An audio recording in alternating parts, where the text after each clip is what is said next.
बोलो राधे राधे।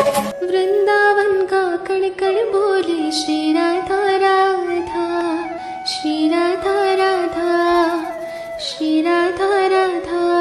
श्री यमुना जी की लहरें बोले श्री राधा राधा।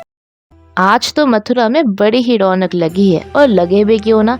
कंस की बहन देवकी का विवाह जो हो रहा है, देवकी का विवाह वसुदेव जी के साथ तय हुआ था, और उन दोनों के विवाह में कंस बड़ा ही खुश था। वसुदेव जी देवकी को विवाह करके अपने घर लेके जा रहे थे, तब कंस ने तय करा कि वो खुद अपनी बहन को उसके ससुराल छोड़ने जाएगा और खुद रथ चला कर जाएगा।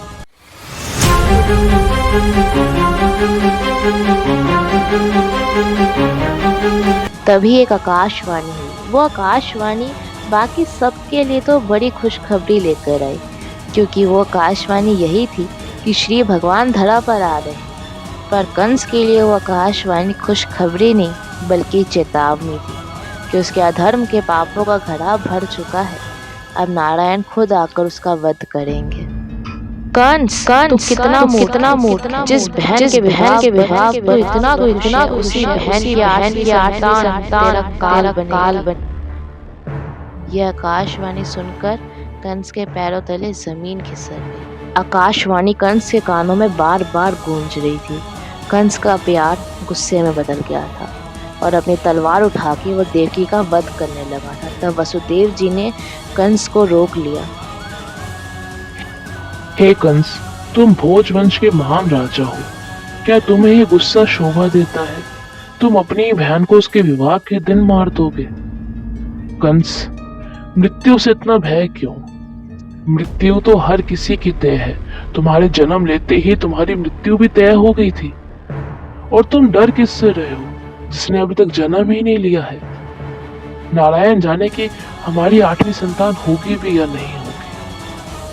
अभी देवकी को मारना कहां से सही है?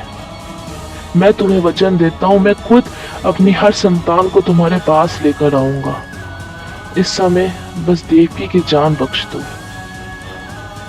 कंस को वसुदेव की ये बात तो समझ में आई, इसलिए उसने अपनी बहन देवकी की जान उस समय बख्श दी।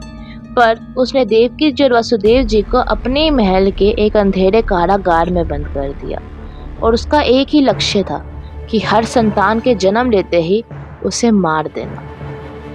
अच्छा दोस्तों, ये डाउट ना बहुत लोगों को होता है कि आकाशवाणी में तो कहा गया था कि कंस की मृत्यु देवकी की आठवीं संतान से होगी, तो कंस देवकी की बाकी संतानों को क्यों मारता था?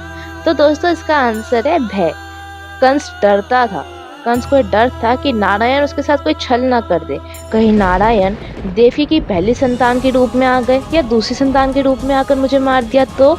इसलिए कंस देवकी की हर संतान को मारता था। कंस ने टोटल 6 संतानें मारी थी देवकी की, और सातवीं संतान की कहानी के लिए आपको अगले एपिसोड का थोड़ा सा वेट करना पड़ेगा, क्योंकि अगले एपिसोड में हम यही देखेंगे कि देवकी की 7वीं संतान कौन थी और उनका जन्म कैसे हुआ, कंस के हाथों से वो कैसे बची।